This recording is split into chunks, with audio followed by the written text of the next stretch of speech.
I'd like to welcome everyone to the July 12th meeting of the Harnett County Board of Commissioners. And this time I will call the meeting to order, and I will ask Commissioner Matthews to lead the pledge and have our invocation. May we all rise. Face the flag. I pledge allegiance to the flag of the United States of America and to the republic for which it stands, one nation, under God, indivisible, with liberty and justice for all. Let us pray. Our Father, we do thank you for this day. We thank you for this opportunity we have to come together to discuss the business of the citizens of our county. We thank you for the opportunity to serve. We thank you for each person here who is willing to give of their time. We thank you for those who are here to support and encourage and know what's going on in our county. We thank you for our county staff, the hard work that they provide for the citizens of our county as well, Father. Just leave this meeting today in your hands. In Jesus' name we pray. Amen. Amen. Thank you, Commissioner. All right, do we have any changes to the agenda? No. If not, Mr. Matthews, if you'll come forward and give us an update on Farm City Week. Good morning, Commissioners. I want to thank you for giving me the opportunity to be here this morning to share with you some information about Farm City Week 2022. This morning I've also asked Harold Butts, a local Kiwanian and member of our Farm City Week planning committee, to join me just in case we have questions later. The first Farm City was born in 1955 when Charles Bennett, a businessman from Vermont, and Merle Tucker, chairman of the Kiwanis International Agriculture and Conservation Committee, were seated together on a train headed from Chicago to Washington, D.C. Charles and Merle were having a discussion about the poor public image of agriculture, the strong urban influence on agricultural policies, and a growing population that had no direct ties to agriculture. Kind of sounds like today. One of their concerns was that children didn't know where their food came from, and especially they didn't know where they got milk from. To them, it seemed that the farm and city people were drifting further and further apart, and they felt relations between farm and city dwellers must be improved.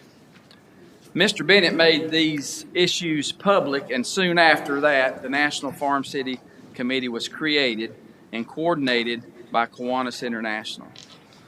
The Kiwanis coordinated Farm City until 1988, when the American Farm Bureau Federation assumed responsibility. These same efforts continue today by trying to establish a better understanding between the agricultural community and our urban dwellers. Across the country, Farm City events are planned yearly by cooperative extension, agribusinesses, farmers, youth groups, and civic groups to educate the public about the interdependence of agriculture and industry. Each year in Harnett County, cooperative extension and Kiwanis join together to acknowledge accomplishments in agriculture and scholastic endeavors. Agriculture remains the #1 industry in Harnett County. We're in the top 30 producers of cotton, hay, soybeans, sweet potatoes, tobacco, broilers, and hogs and pigs, with cash receipts totaling over $204 million a year, and that was reported in 2017.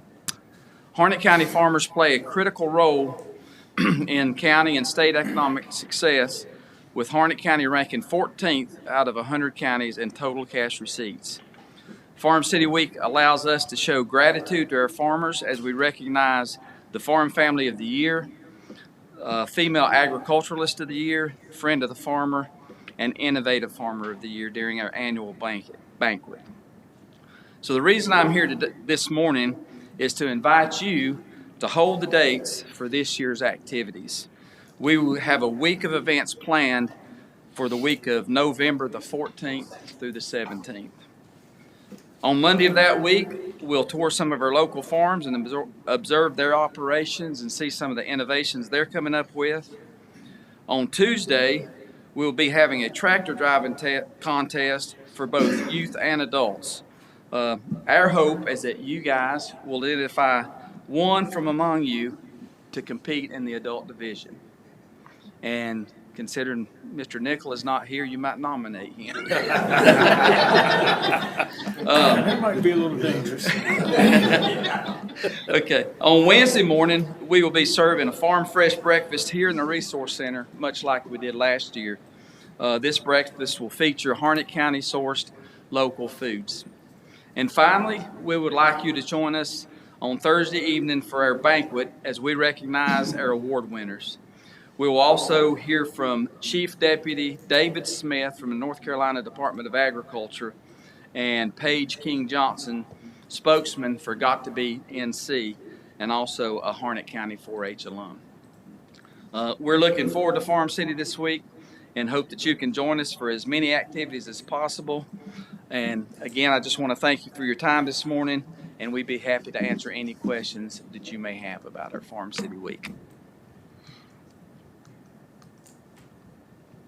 Anyone have any questions for Mr. Matthews? I got one question. What kind of tractors are they going to be driving? Well, it's usually one of the hydrostat drives, but because of the equipment shortage right now, we have to use the county's Parks and Recs tractor. So, yeah. And they said that it is available as long as it's not in the shop. So. All right. Thank you, sir. Appreciate it. Okay. I hope you can join us. Thanks. Thank you. All right. Mr. Trout, you want to introduce our visitors for the Homebuilders Association? Sure. Today we have Mr. Paul Kane. He is with the Homebuilders Association of Raleigh. He has also with him here the builder for this particular house, and they're requesting a waiver of fees for the construction of the house. So, Mr. Kane?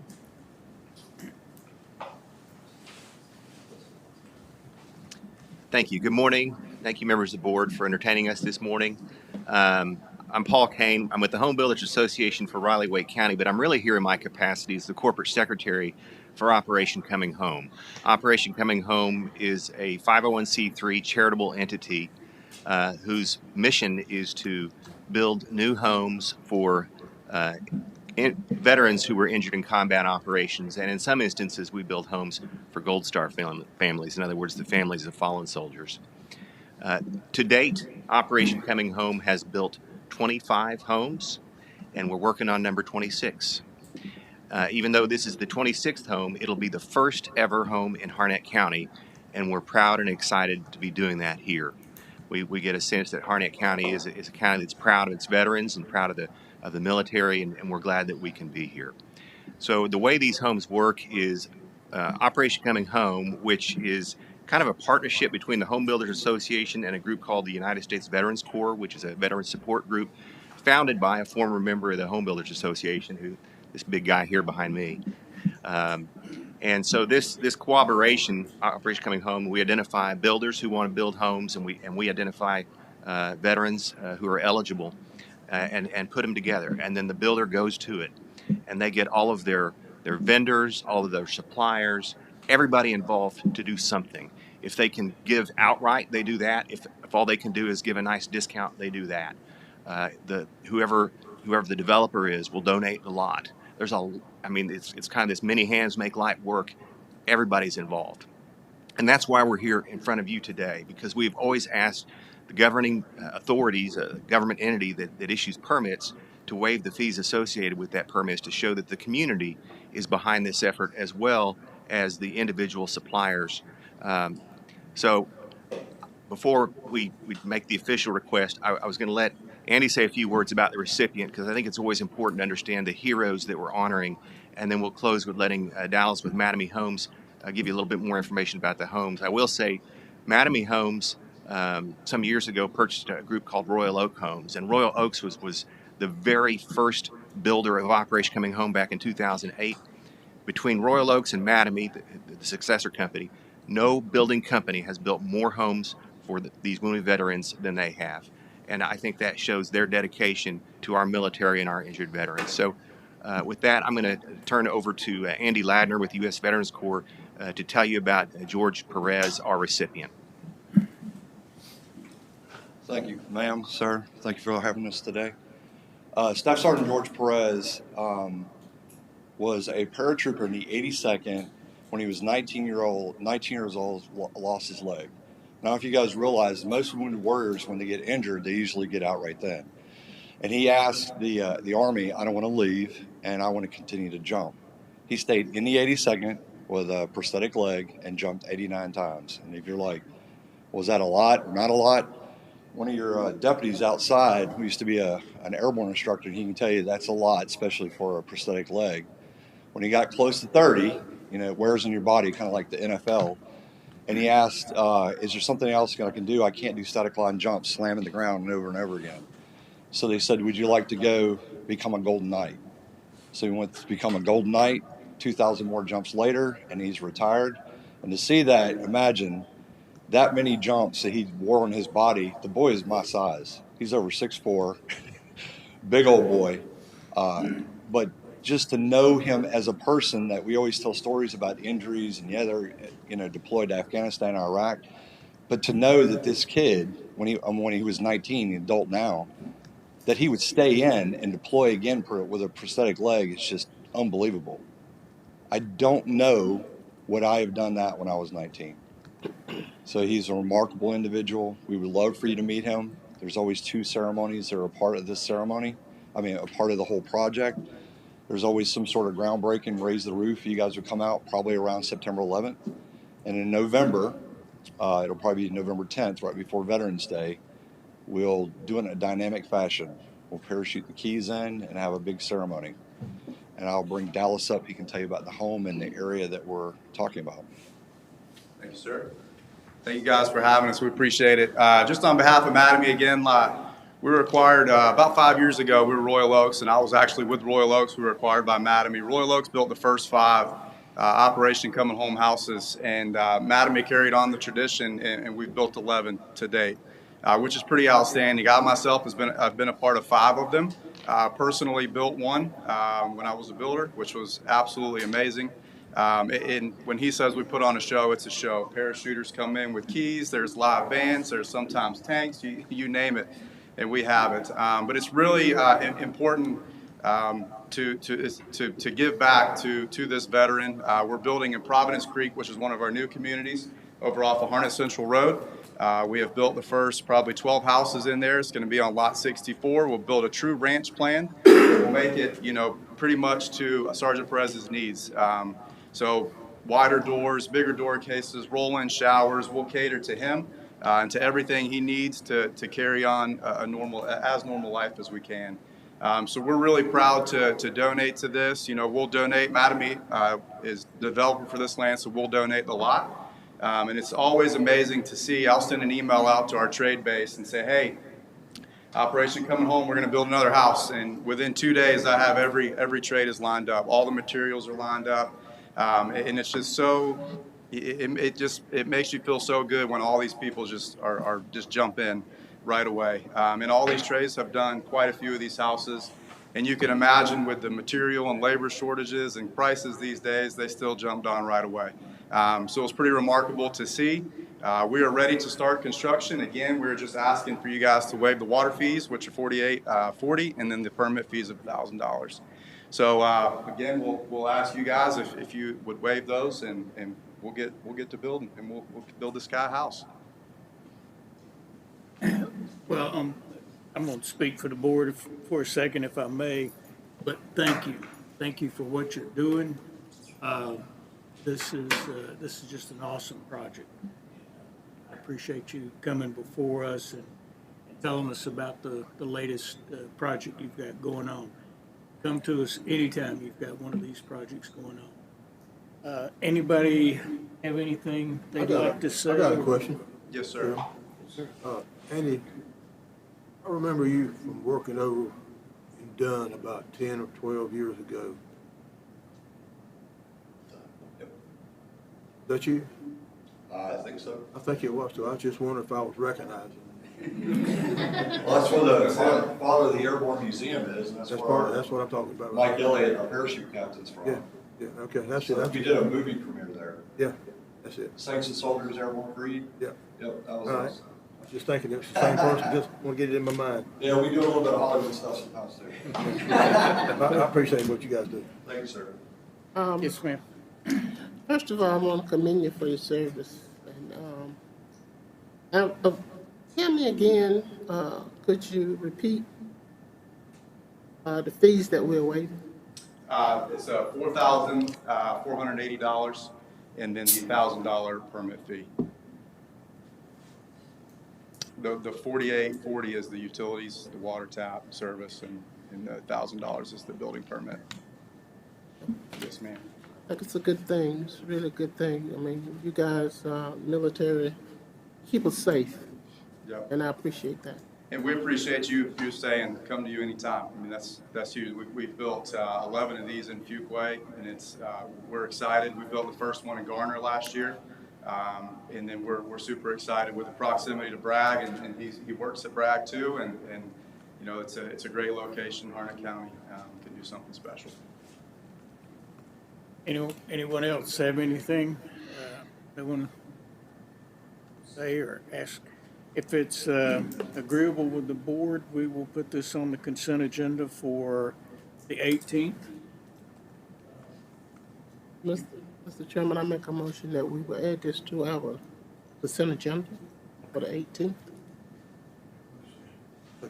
Have a motion and a second. All in favor, please say aye. Aye.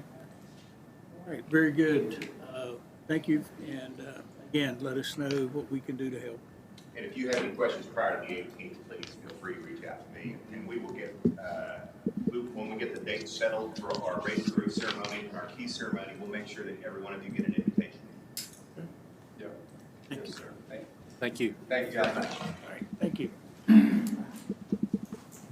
All right, moving along to item number 5. The Juvenile Crime Prevention Council presentation.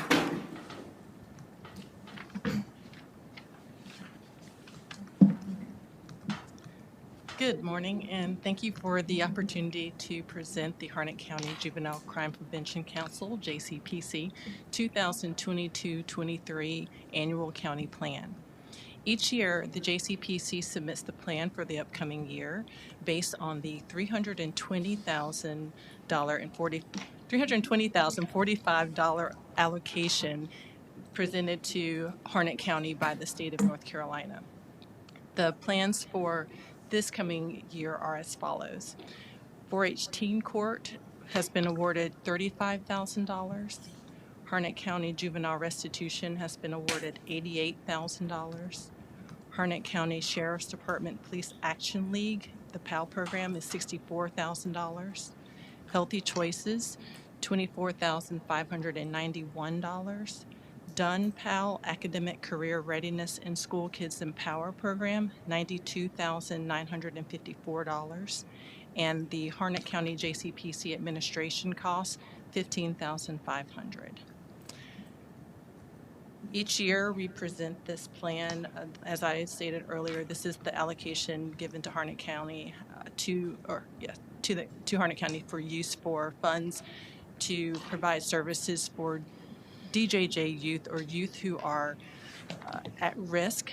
And so a lot of these youth are referred by the school administration or school resource officers, or by the DJJ, the court counselor's office. And our main purpose is to make sure that we have a high priority on these DJJ youth, to make sure that they are given the services, their families are given the services that they need in order to prevent that cycle of incarceration and getting into further trouble. And each year we present we have an RFP, a request for proposal, that's sent out, and we broadcast it widely so that we can get the services or advertise for the services needed for the county. And I will say it has been very challenging the last couple of years. COVID has really hit hard for just providing the services, not being able to meet in person, but our programs and providers have done a tremendous job of continuing to keep those connections, and as soon as they were able to have in-person services available, they opened their doors again and were able to serve the youth.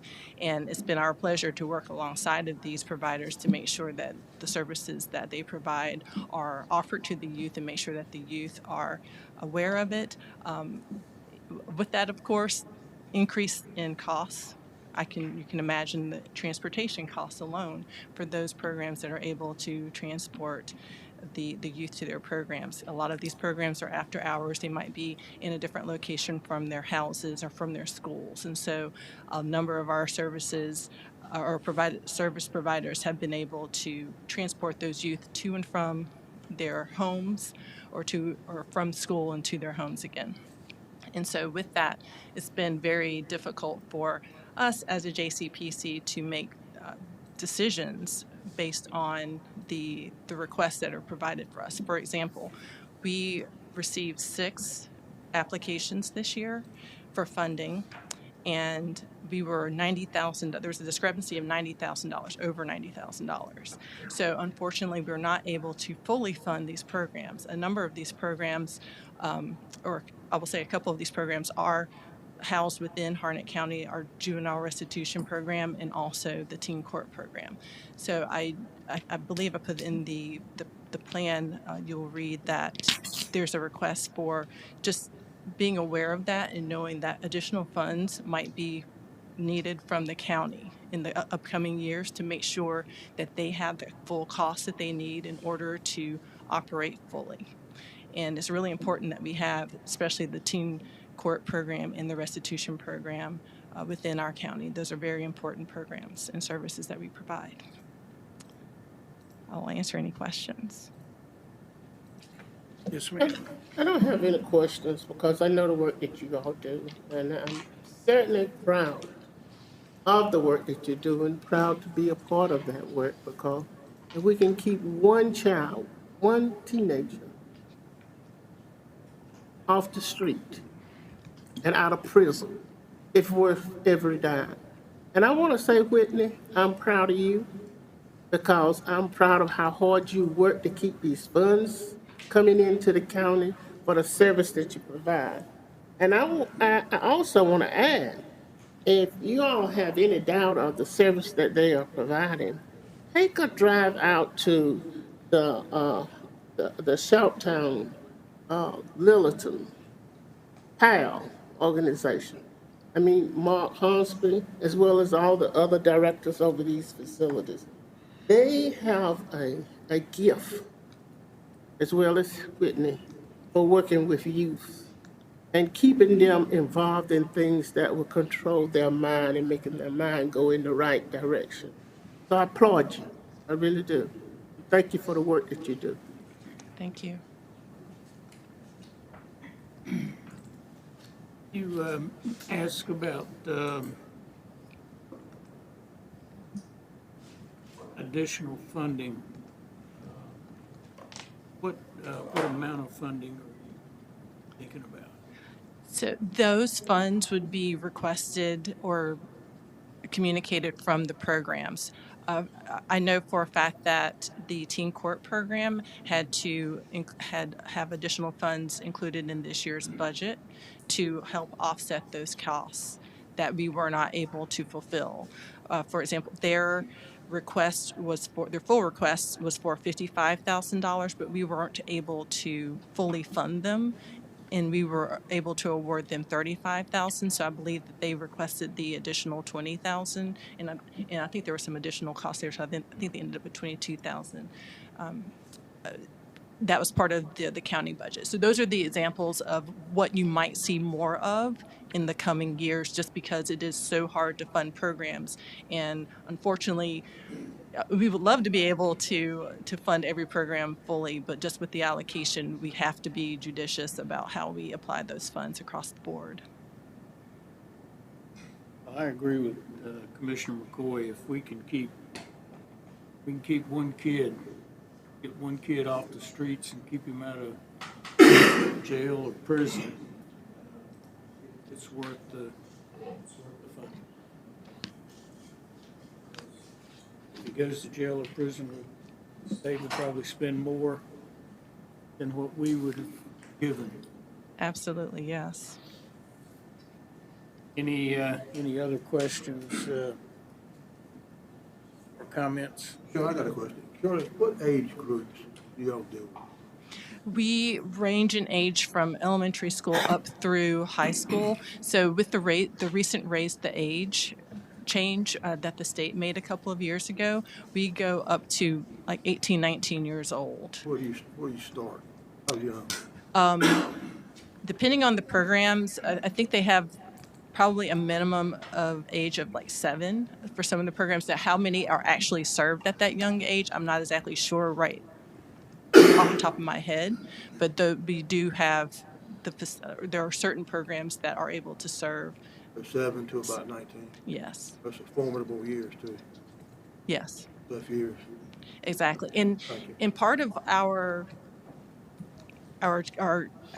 process of making these decisions, we do a risk assessment.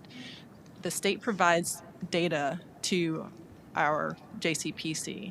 We have a subcommittee that reviews that data, and we highlight the areas that we need the most services. And so primarily, a lot of those services are geared towards the middle school to high school age, but like I said, a number of our programs do have the facilities and the programming set up to fund as young as 7 years old. You know, so if a 7-year-old is referred to their program, they're able to serve them. They get out on the streets, it's tough on them. It is very tough, and that's where going to Commissioner McCoy's statement about the programs, especially those after-school programs, being able to keep them occupied and mentor them and give them another outlet in order to build relationships so that they are building healthy relationships instead of poor relationships. Thank you, group, for what you do. Oh, thank you. Thank you all for your support. I just want to add too, they not only mentor the kids, they mentor the parents too. So they have programs to mentor these parents, because with the parents not being involved in these kids and what they're doing, you know, it's useless, I would say. So they have a lot of different programs to do this with, and I've been involved for many years on this. Thank you. Thank you. Well, unless there's an objection from the board, we will add this approval to the consent agenda for Monday night. All right. Thank you. Thank you. Appreciate your presentation. All right, Mr. Smith, want to come up and talk about the done fire inspections? Good morning. Morning, sir. We've had a temporary agreement with Dunn since February to do their fire inspections and their plan reviews. The city has got back with us. They would like to continue that on a 3-year contract basis. We are going to be continuing to do fire inspections, plan reviews, and we have come up with a funding amount for that of $45,850. That's based off of the number of occupancies that we would be inspecting, and also to a percentage of plans that we project that we would be inspecting during that period. Just as a heads up on it, our team has actually been working out there for the last few months, but the last few weeks they've actually been getting a list of all the occupancies that are out there, you know, making sure that we're verifying addresses and things like that, so we'll be ahead of the ball game when we actually do, if we do hit this full time. So any questions? Any questions or comments about this agreement? Just one, and I apologize, I've just not been able to get to my packet, that place in my packet yet, but I believe I looked at it prior to the weekend, so, you know, too many days have passed for me to remember exactly, but I believe there was a 30-day out in that contract for either side, is that correct? Yes, sure is. That's just want to know, Yeah. you know, way staffing's going forward and so on, begins to put a problem on us as a county. I wanted to make sure that. And it's there, and they're going to do something a little different too. They're going to pay monthly versus an annual, Right, like the other solid. municipalities do, to line up with that 30 days. Very good, thank you. Okay.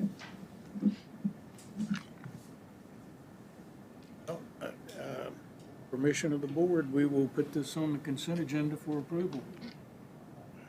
Thank you. All right. Thank you, sir. Ms. McCauley.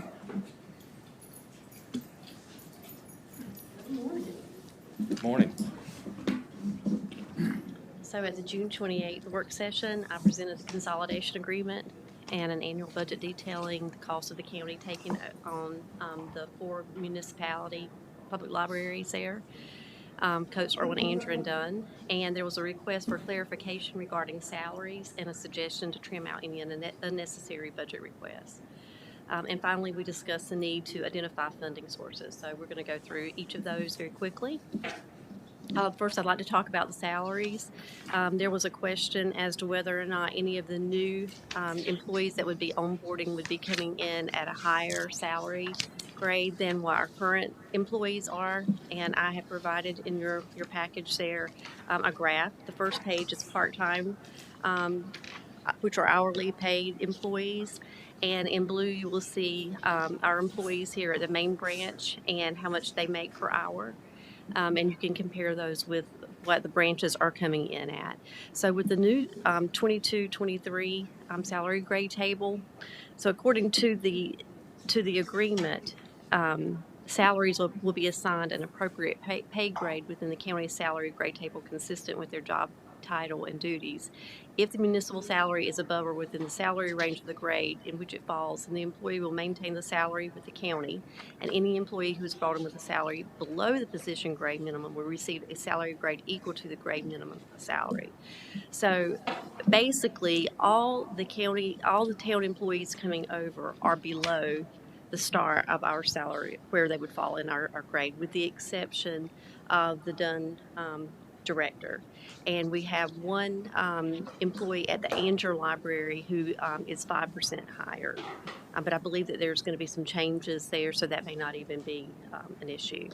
And as far as the Dunn position, this manager has been in that position for 18 years, and his salary is pretty consistent with what you would expect that he would have received over 18 years of longevity there, with COLAs and pay increases over the years. So the second page would be the full-time staff. I'll just give you a few moments to kind of look at that and see if you have any questions. And I'll go back to my question. Last time we discussed that, what did you, at the time, and I understand we only have one coming over that would be making higher than his peers, his or her peers throughout the county in a similar position. Does that salary remain until the salary scale catches up, or is that continue to be raised? Will he or she continue to be more highly paid than others? It's my understanding that he would continue in that pay grade, and he would continue to receive a 1.5% pay increase, or whatever the pay increase is that's approved for that year. Okay. Thank you. Mm-hmm. Any other questions about the salaries? Okay. All right. So going on to the budget.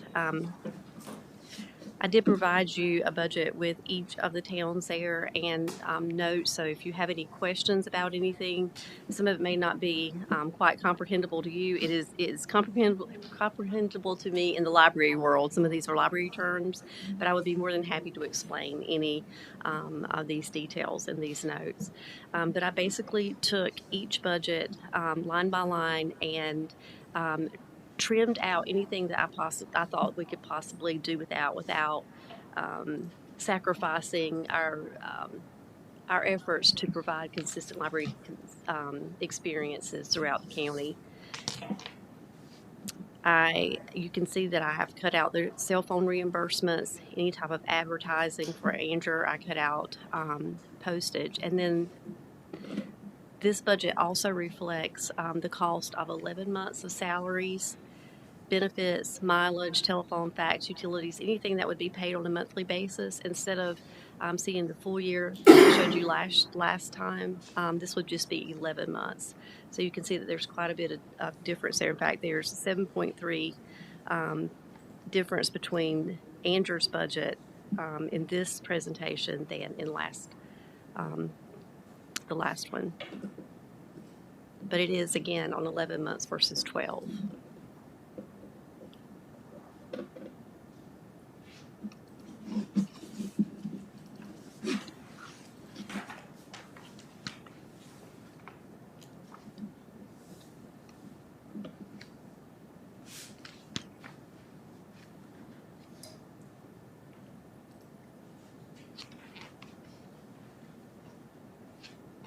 All right, we can move right on to Coates unless you have a question about Anger. Coates and Irwin, I feel like we can talk about together because they're pretty much identical in most ways.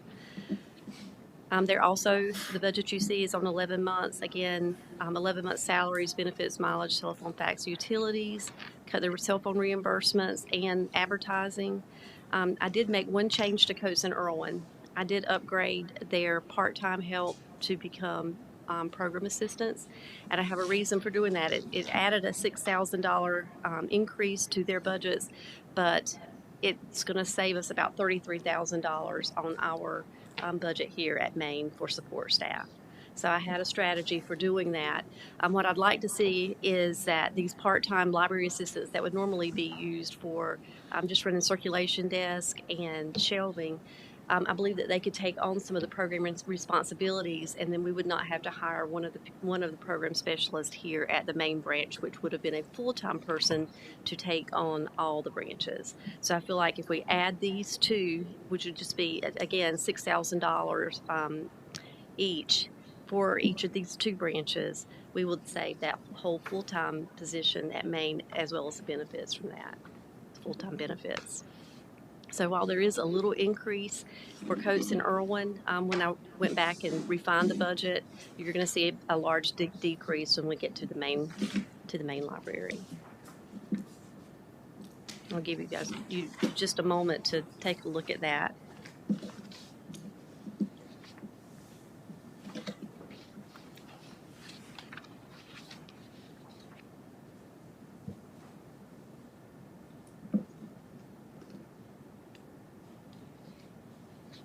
Understand there's a lot of information there.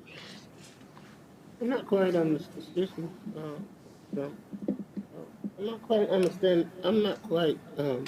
I understand why you said the Andrew's on an 11-month budget. I'm not quite understanding this 11-month budget that you're saying that Andrew's on, the librarian Andrew. What was that about? The 11-month is basically because we won't start having the responsibility to pay the staff until August. Their budget is being calculated on 11 months for this first year. Okay. So we save some funding, some costs to us because we're actually only having to fund the total cost for running the interlibrary at 11 months instead of a full year. Full year. Next year it'll be a full 12 months. Okay, I got you. That's what it's referenced. And that's the case for Anger, Coates, and Irwin, where they're all coming on August 1st. And I think Dunn is still to be determined, but we anticipate that it could be September. So when you look at their budget, that's on a 10-month budget. Okay. Okay. So actually you set in the budget based on when they come on to the... Yes, okay, ma'am. I got you. I just want to understand it better. So that leads me right into Dunn. As you will see, Dunn is, their budget is at 10 months instead of 12, and there's a savings of 12.7%. Okay. All right. So the big cuts come to Maine, to our library here, here in Lillington. And what I did here, I tried to look at this as critically but creatively as possible to get the most out of what we need at the most reasonable price. So I considered, we're going to need a custodian from day one. So we're going to have to bring that person on August 1 if possible, or start hiring that person out August 1. And we're also going to need the part-time library assistants because we're going to need backup at the branches because there are going to be absences, and we're going to have staff that will go in and fill these positions. But I do feel that we could hold off on hiring the systems librarian. I think we could hold off until January and reassess that to see if that is an actual need.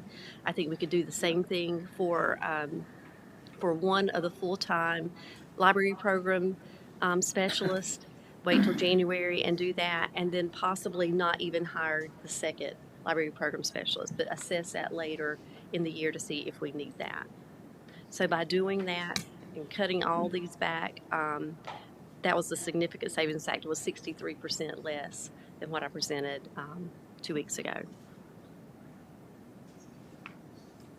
So the total cost of this budget, after the municipals contribute their portion for Harnett County, would be $547,725.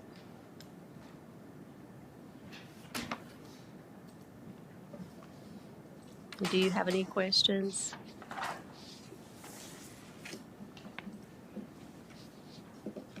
Yes, sir. So I'll take over from here Okay. as far as the next steps. So the budgets for each of the libraries and support staff at the main library was revised as she has just gone through to reflect the changes that were made regarding the start date and the support staff.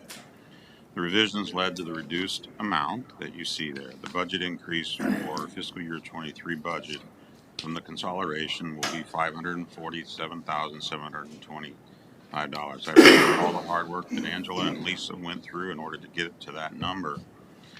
I met with Angela, Lisa, and Kimberly to determine what changes we needed to make within our budget in order to cover the cost of the consolidation for this year's budget. We determined 3 sources to cover the additional costs. The first change is a reduction in the contingency budget for salary increases that were going to result from the job description and classification study. We had set aside $200,000 to cover salary changes that are recommended by the study. After reviewing the nearly completed report, we're not expecting to need the full amount of $200,000. We'll reduce that line item by $50,000 and provide that amount to assist with the library consolidation costs. The second funding source is we recently received a $108,000 grant from the state of North Carolina. The grant proceeds can be used for any operational need of the library. So this funding is usable in order to pay for the cost of the consolidation. The third funding source is fund balance appropriated. There is a fund balance that is available for us to use for the remaining $389,725 in expense for the consolidation. The use of the fund balance may not actually be required in the long run, as we may be able to make budget amendments towards the end of the year to cover this expense. With funds not needed for this year. The use of the fund balance, however, is necessary, a designation at this time, for accounting purposes. This is necessary since we are so early in the budget process, not knowing what changes might occur throughout the year. We will monitor the budget and make amendments as we get closer to the end of the budget year. Next year, we'll need to fund the entire amount of this consolidation expense in our FY24 budget. So in summary, in order to cover the additional consolidation costs, $50,000 will come from a contingency budget change, $108,000 from a grant, and $389,725 from fund balance. I'll stand for questions.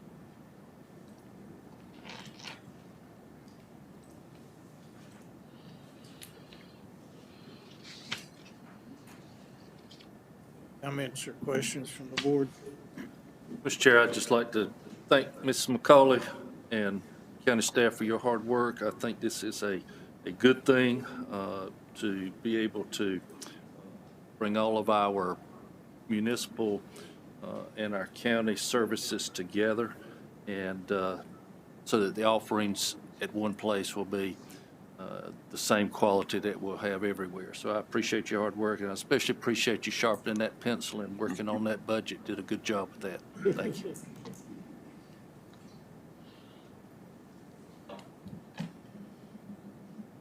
We need to get this approved before August 1st, right?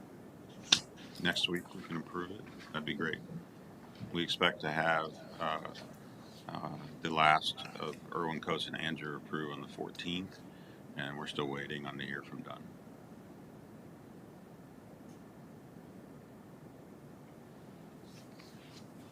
What's the pleasure of the board? So make sure I understand correctly, the plan going forward is that we would approve, if we don't hear from Dunn, we would approve from the municipalities we've heard from and move forward with that. Then if Dunn decides to, they'd like to be a part later on, we would just make that adjustment at that time. Yep, we'll make an amendment to the agreement to include Dunn once they make the decision to become part of this consolidation effort.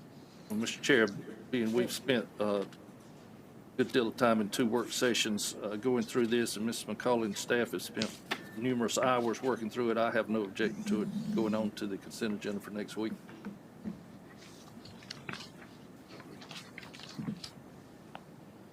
Okay, we will, you're good with that, Mr. McCoy? Okay, we will add this to the consent agenda for approval. Very good, thank you. Thank you. Mr. Pell. Good morning, Commissioners. Here before you for 2 new policies to be compliant with ARPA money we're going to be expending. As you recall, here before you before to amend our conflict of interest policy to be compliant with the federal funding we're receiving. These are 2 additional policies, one of which is the program income policy. Another one is the allowable cost and cost principles policy. The program income policy is a policy that lays out guidance for if we receive any income as a result of the use of ARPA funds. So in general, I'm not sure if we'll actually have any income that comes from any of these projects, but this is in case we do. Like I said, an example would be the collection of fees for services performed. So if we fund a service in which we collect fees, that's a income that we receive as a direct result of the ARPA funds. Payments for use of rental, for the use of rental of real personal property. So again, if we bought equipment that would then rent it out or whatnot, that's income. So the whole idea is we have to manage any income that we receive as a direct result of the use of the ARPA funds, and then have to use one of the 3 methods under the use of program income. The default is deduction method, which we would any income we receive, it would be refunded back to the federal government. You can get approval for other methods to be able to spend that money, but again, this policy just generally goes over, provides guidance on of what we can do with any income that's received. So that's the kind of the short of it without reading through the policy. But any questions regarding that first one? Any questions for Raquel? Okay. All right. The second one is the allowable costs and cost principles policy. And again, this one lays out criteria for allowable expenditures of ARPA money to be compliant with the federal regulations and the Treasury final guidelines. So again, under this policy, it lays out the general criteria for allowable cost, which there's 9 different ones, as you'll see on pages 1 through 3. I won't go through each one of them, but again, it just provides guidance for us as we spend this money to ensure that they're allowable cost in accordance with the federal regulations. And per the policy, both policies, ARPA/CLSFRF management team will be in charge of this, with the finance department kind of being the final approval for any expenditures. And we'll assemble this management team, but I think generally it will consist of the county manager's budget, finance, and possibly my office as well. So obviously we'll establish that as we do spending this money. So any questions regarding that policy? Questions, Mr. Pell? Okay. Well, thank you. If there's no questions, we will move the approval of these 2 policies to the consent agenda. Thank you. All righty. Thanks, sir. All right, Mr. Price, you want to talk about the Riverside Project? Yes, sir. Good morning, Commissioners. Hope everybody's doing well. I do this morning have a project ordinance to kind of go over and give a brief summary. I know this is of top importance to the board. It's something we've been talking about for a little while with the Riverside community. If you'll allow me just to give a brief history. The Riverside community of Harnett County, located in the southeastern portion of the county, just outside of Irwin city limits, has experienced long-term drainage issues. The citizens of the community have requested assistance in identifying and remediating flooding and drainage in the low-lying areas. Soil and Water Conservation District staff have conducted many site visits and assessed the drainage needs and organized community meetings to hear the concerns of the citizens. The staff of this district, along with a third party, conducted a watershed analysis to further assist in identifying drainage improvements in this area. So Brent and I have got together, and in your project ordinance, we are asking for your approval of $750,000 for this project. And you see the breakout on your particular ordinance in your package. Let me kind of explain what that will go towards. Commissioner McCoy and I met with Lynn Lambert and Bill Dreisler, our county engineer, last week, and they are in the process right now of developing an RFQ for the scope of service that will be done so we can send that out for bids. We are also looking to set up a meeting with NCDOT. Chairman, I know we looked at the budget as far as the state, and I know that more funds have been put into that, so we're trying to get a collaborative effort with them to look at the drainage areas and the different culverts that they are responsible for that we already have identified through the drainage project that we've got put forth through Wetland Solutions. There is a mountain of tires. I think each of y'all have seen that. I did talk with our solid waste director, Ms. McCoy, and we have figured out a way to dispose of those. So I think we can make that happen pretty quick. I just got off the phone with him this morning, as a matter of fact. So basically, we have a kind of a three-step process. Number one, getting with DOT to look at the bund level Irwin Road culvert. I think that's the key as far as the drainage in that particular area to make that work, to open up that culvert and make sure it's sized correctly. Our county engineer, myself, and Lynn will be looking at that probably in the next couple of weeks. As well as making an effort with the RFQ. Hopefully that will be finished the end of this week, early next week, where we can get that out. Making water flow, reconnecting drainage in the power line easements. That was also a key component that was in this particular report. So we're looking at that as well as I call it Tire Mountain. We're going to get rid of that and try to get rid of that just as quick as we can. That'll probably be first on the list. There are a couple of other things that we possibly could do if money allows, and that would be to look at private drainage easements. That is quite a bit, looking at easements on private property. That's something our county engineer will be looking at, as well as possibly looking at trail systems and mulch outs to get for long-term maintenance to get to these particular areas. So that's kind of the step-by-step process. So before you today is a request for approval for $750,000 in this project ordinance. Glad to answer any questions you may have. If DOT can help us out with culverts and other parts of the project, that will decrease this amount of funding that's needed?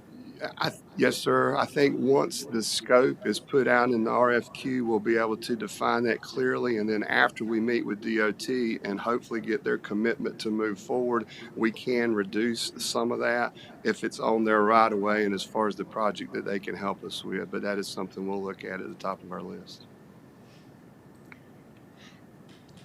Are you talking to Drew Cox? I will be and can go a little higher if needed. I know Bill had worked on a project in Irwin that he had very good results with, and he is in the process of setting up that meeting that Ms. McCoy was in. And so I'm going to start that process, then I'll go Drew, and then we'll figure out from there. Any other questions about this project? All right. Well, if it's the consent of the board, consensus of the board, we will move this to the consent agenda for Monday night. Thank you very much. Thanks, sir. All right, Mr. Trout. Thank you, Chair. Two items. The first item is not good news. We did not end up receiving the bipartisan infrastructure law grant that we had requested with the JET board, so we were not able to receive that funding, unfortunately. So right now we're getting ready to move forward with the project without that funding. We have other funding sources that we had identified prior to pursuing that grant, so we'll be working with the DOA and also utilizing our state allocated monies in order to move that forward. We'll be talking with the airport committee tomorrow about next steps and how we want to proceed. We believe there is potential for some other funding from the DOA, which is available, we believe. And then either way, we're going to pursue moving forward as quickly as possible in order to get the terminal construction going. And so getting that process rolling now that we did end up hearing a final result as it relates to the grant. The last item I have is that the Human Resources Director has been hired, and her name is Janice Lane, and she will be starting work on July 18th. So we will have a new Department Director for Human Resources, and excited to have her. She brings a wealth of experience. She lives in this area and has experience in the private sector that I believe is going to be very helpful for us as we move forward with some of the projects that we have coming related to finishing the job description project, and then also with the compensation study, and really looking at how our operations are working. So that'll be a good thing to have and bring our director level back up. That's all I have, Chair. All right. Anything else from any of our board members? I think we have need for a closed session today. Yes, Mr. Chairman, I move that the board go into closed session for the following purposes: to discuss certain personnel matters. This motion is made pursuant to NC General Statute, Section 143-318.11A6. Have a motion and second. All in favor, please say aye. Aye. Any opposition? We're in closed session. Thank you.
meeting back to order.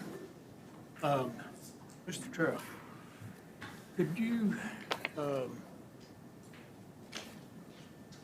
ask staff to see if they can get us a cost of coin lock? They had them, I think Mark said at the NCACC conference.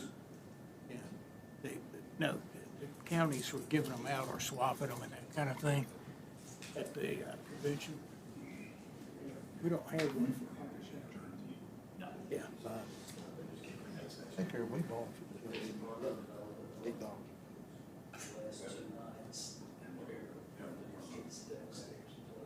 That's Mark's. I have. I got it. Got one from American Legion. They're not. Like the old family growing. Yeah, we'll work on that. I'll Okay. get- That's wonderful. That's something I can get with Ashley. She's very. All right, do I hear a motion to adjourn? Motion to adjourn, Mr. Chairman. Second. Got a motion, a second. All in favor, please say aye. Aye. Any opposition? We're adjourned.